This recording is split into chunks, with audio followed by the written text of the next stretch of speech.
may want to hold that applause. Yeah, you know, it sometimes be a little hairy up here as far as the message. But it's great to be here. Quite frankly, I didn't know how many people were going to be here. Can you hear me out there? You may want to dial that down just a little bit because we're kind of on low speed. Once I go to high, it may be blowing that speaker out. But how many people are Wofford people? Okay. You don't have to be directly. You can just be close and be a Wofford person. The short-haired dogs. The short-haired dogs. Oh my gosh.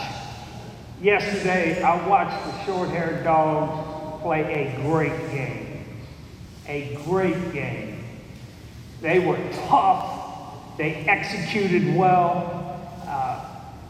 The option, the quarterback, Joe Newman did a great job. The backs ran tough. The line blocked. Defensively, we were getting stops, and the kicking game was great. And we were struggling in the game, and we kept struggling, and we kept struggling, we kept fighting, and then finally we went ahead. Praise the Lord! And then there was a short period of time left in the game. And when that short period of time occurred, that's the point in a game where what I term the darkness of doubt creeps into the soul and into the mind. And when that darkness of doubt starts to move amongst your team, the next thing you know, there's a mess up here, there's a mistake here, and the next thing you know, Wyoming is driving for the winning score. Wyoming had been a bad football team until that last drive. Wyoming quarterback could not hit that screen right there from me to the screen. He was throwing it all over the place. But all of a sudden, he got hot. How many of you people do sports? Tennis, football, wrestling? Okay. Have you ever been in that match and all of a sudden you're hot? Everything you do is what? Good. It turns out great. That line, boom! I hit that line. I wasn't outside that line. I hit that line. I'm going to win this match. Well, that's kind of the way that the short-haired dogs were. They were in that position to win. But somehow, some way, Wyoming had changed their mindset. Instead of being the bad team, Wyoming became the great team. And Wyoming kept moving it down the field. The Terriers had been doing a great job of defense all day. But what happened at the end was this. Wyoming came up with the play. And the play was a mesh route. And this may be over your head. Don't worry about it. It doesn't matter. Just listen to the story. Do you understand what I'm saying? Do you understand what I'm saying? Okay. So they run a mesh route, and basically they pick our guy. Our guy's in man-to-man. I got you. Everybody know what man-to-man defense is. It's that cat defense. I got that cat. You got that cat. That's the way that it works. So our guy gets picked off. Their guy's running scot-free. He almost gets sacked by our blitz. He throws it. The guy catches it. Boom. There's approximately 30 seconds left in the ball game. Needless to say, we didn't quite make it. But the moral of the story wasn't whether we won or lost. The moral of the story was whether we were willing to fight the fight and hold on to the dream. Too many times people, when things are good, they're willing to fight that fight. They puffing their chest, stay out front. I want to be first. But then all of a sudden, life does what? Punches you right in the face. And then all of a sudden, it's not so fun to be first. Well, I know this. I coached for 46 years. Praise God. I should have had a heart attack a long time ago on some of them games that we coached. But we were fortunate enough to survive for 46 years. And the big thing that we tried to teach, besides the X's and the O's, was the philosophy of who we are and what we're going to be. We not only developed a football team, but we tried to develop a culture. We tried to develop young men to make sure that when they came through the process, and I'm talking about that 4-year process where you're a freshman and you don't have a clue, and then you're a senior and you don't have a clue. That process. But it's one of those things to where what we wanted to try to do was to make a guy find himself and find out how good he could be, how tough he could be, how mentally tough he could be, how passionate he could be, and how much love he was willing to give to the man next to him. That was our success. That was our success. That's how we won. When we started in the Southern Conference as an FCS program, we were 30 scholarships underfunded. What's that like? That's like me and you fighting, and I got one arm tied behind me. You got the advantage. Well, what do I do? Don't give me none of that. Or you just go toward you, take a challenge. That's what it's about. That's what it's about. I love that challenge. I said, so what? So what? We're 30 scholarships underfunded. It was the now what that meant the difference. Now what are we going to do? Now what are we going to do? Well, I'll tell you what we did. We worked hard. We worked hard. We embraced hard. Matter of fact, hard was the first concept that we taught to our kids. This thing called life, this thing called short-haired dog football, it's going to be hard. And if you don't like hard, son, God bless you, but you better go to another place. 429 North Church Street was a difficult place to be. We had hard academics, and we had a league that had a lot of tough teams. So we kept working. We kept working. And by the grace of God, Spartanburg embraced the program, and Spartanburg started to support the program with the Terrier Club. And the next thing you know, we gained a scholarship here, we gained a scholarship there. We got 2 scholarships more this year. And you know what? The more scholarships we got, the better we got. The smarter we got as coaches. We didn't get any smarter. We just had some better players. And so in 2000, we had a 7-4 season in the Southern Conference. 2000. And Mike Ayers gets named Southern Conference Coach of the Year. And there's a lot of guys better than me. But for some reason, they named me Southern Conference Coach. And I said, golly. You know what that did? You know what that did? That put a rock in that knapsack on your back. The expectations now were higher than they had ever been. So guess what came along? Boom! We go and we have 2001. We were just average. Whew. Oh my gosh, oh my gosh, oh my gosh. I got to do this job. I don't want to fail. So we went back to what got us there.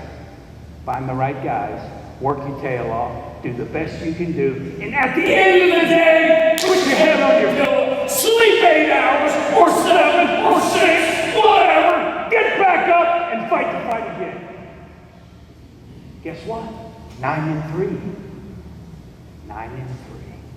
That's the year they cheated us out of playing in the playoffs. And I'll say that publicly. They cheated us. So in 2003, to make sure that we didn't get cheated, you know what we did? We won them all.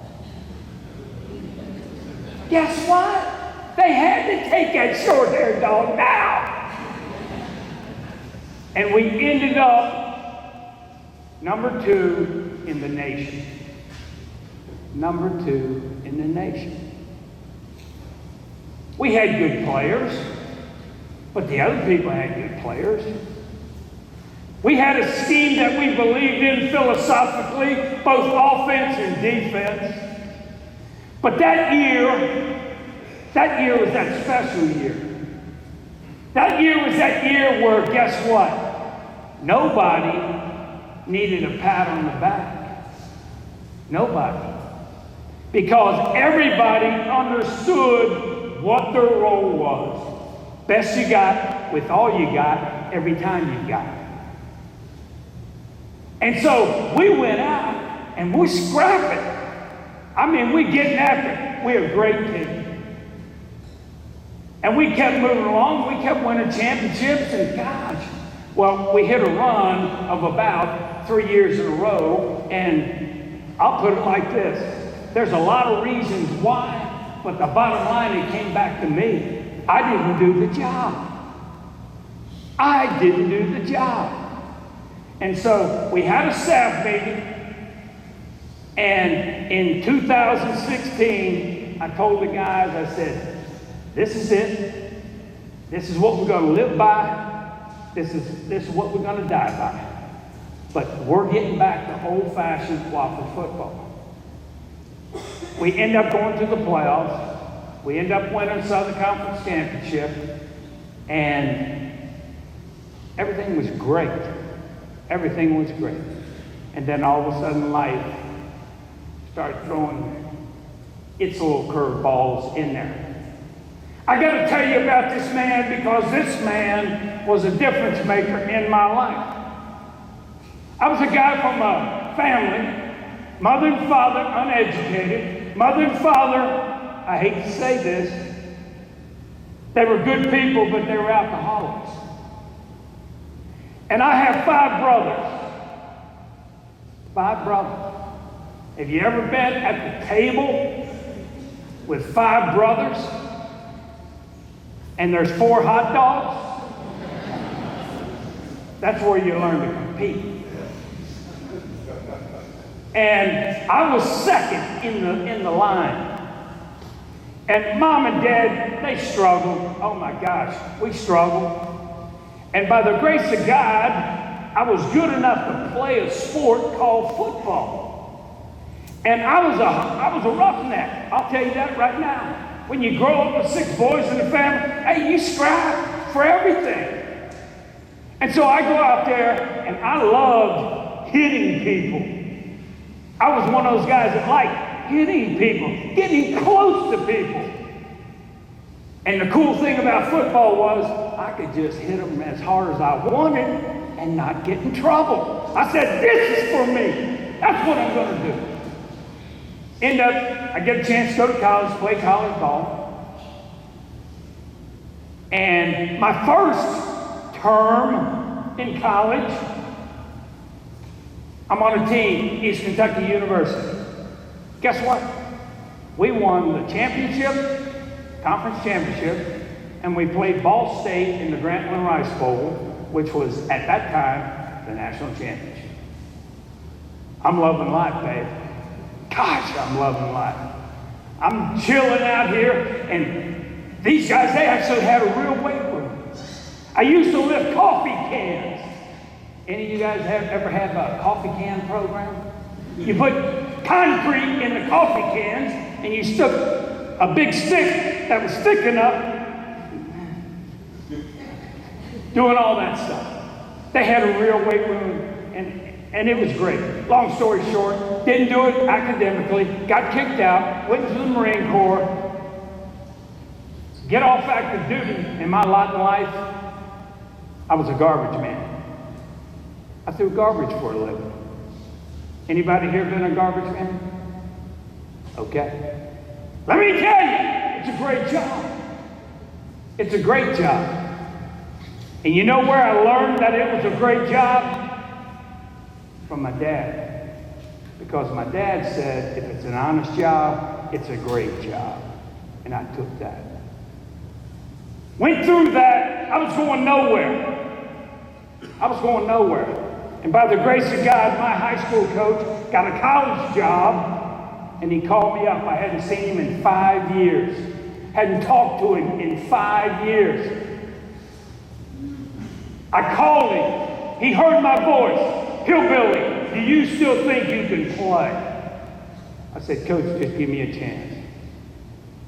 Go down Georgetown College, small school in Kentucky. I graduate, I have a master's degree, I stayed on, and I began coaching. Coach Dowling died in December. Coach Dowling, my friend, my mentor, he died. I said, God, baby coach, why now? Why now? Because I wanted to spend time with him. Because I cared about that man. I loved that man. And the reason was because he loved all of us, his players. He was always there for us. He was willing to lift you up even when you'd been a knucklehead. I named my son after him, Travis Dowling. Travis Dowling named his son, my grandson, Ezra Dowling. That man will never be forgotten. We're all going to leave a legacy. We're all going to leave some history. I'm not sure what it's going to be, but I promise you this, I don't want people writing my history. Because I want to be the guy to do that. I want the real story out there. I want people to understand that, hey, not the sharpest knife in the drawer, but the one thing that I knew and that I learned a long time ago, you got to work for anything worthwhile. I know that. It's ingrained in me. Winning all those games was not my fault. It was all the coaches that I had with me and all the players that had played for me. And if there's anything that I was able to teach, was this: that I truly believe that love does conquer all. I truly believe that love is the glue that no matter how hard life gets, if you're willing to hold on, if you're willing to fight the fight, if you're willing to love those that you feel like shouldn't be loved, then praise God, you'll be a winner. You'll be a winner. I've got just a little bit of time left. And I'm still always going to be a football coach. This room here of folks, I know this little experience in this room. Don't worry about it. You don't have to be a rookie to do what I'm going to do to you right now. I'm not going to ask you to block and tackle. Not going to ask you to catch a pass. All I'm going to ask you is, can you get off on the snap count? Everybody understand what a snap count is? Okay. Our snap count at Wofford, even today, is down set, hike. What's the snap count? Down, set, louder please. Down, set, down, set, down, set. Outstanding. See, I'm trying to be a good coach. I'm trying to make sure that you understand exactly what that snap count is, because you know what? Everything starts with the snap count. So get your hands 6 inches apart. Some of you guys are not math majors. I get that now, okay? All right. The snap count is down, set, hike. When you hear hike, clap your hands. Everybody understand? Everybody understand?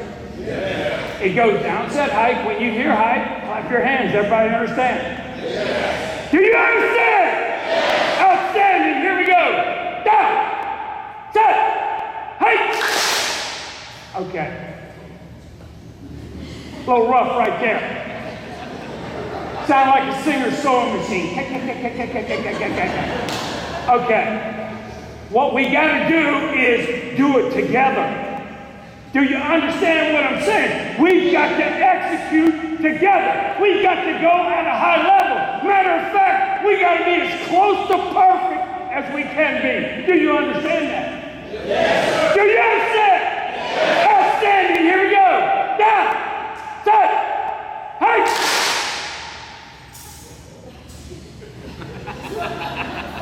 Son, will you sit over here? No, you're good. You're good. You're good. You're good. Okay, we got the snap count. We got the snap count down. All right. What happens when the ball snaps? Nobody knows. Nobody knows. Coaches can say, yeah, I know that's going to be a great play. But you know what? Nobody knows. That ball of life is going to be snapped every 24 hours. And when that ball is snapped, what's it going to be? Nobody knows. But the bottom line is this. I'm going to make my choices. What's best for others and for me. Did you catch it? Others and me. Others come first. Acronym GOAT. Does anybody know what that means?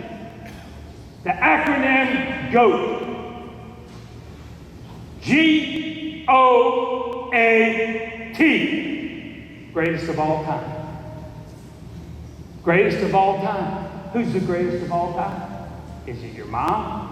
Is it your dad? Is it an aunt, an uncle? Is it your preacher? Is it your teacher? Is it your coach? Greatest of all time. Well, see, I don't believe in the greatest of all time, because I believe that God keeps working and putting that next great one, and that next great one, and that next great one. That's what God does. That's what I believe. So I took that acronym and I took it like this in my life. G's God. G's God. He's the man with the plan. I listen to his plan. I execute his plan to the best of my ability. Do I stumble and fall? Of course. Of course. Oh, others. Others. Stand up. Come here. Okay. Others. Let's say he's hurt. You're one of my teammates and you're not quite healthy. Grab my hand. I'm going to help you. I'm going to help you. I'm going to hold on. I'm going to get you through it. I'm going to help you. Are you going to fight? Yeah. Are you going to fight? Are you going to hold on? Are you going to hold on? Yeah. That's what you got to do in life. You got to hold on. You got to fight. I love you. When that mentality permeates through your team, whether it's the team at home, mom, pop, daughter, junior, whatever, you're going to make it. Your attitude, that's the A. That's the A and go. What's your attitude? Are you a wah-wah? I bet you're tough, aren't you? Huh? Outstanding. She said, yes. Okay. She didn't back down. She said, yes. Special. And the last part is team. When you know that not a congregation is what? A team. It's a team. Everybody has a piece to the puzzle. Don't lose it. When it's time for you, put your piece in. Put your piece in. God bless you. God bless the church. And always understand this. Down, set,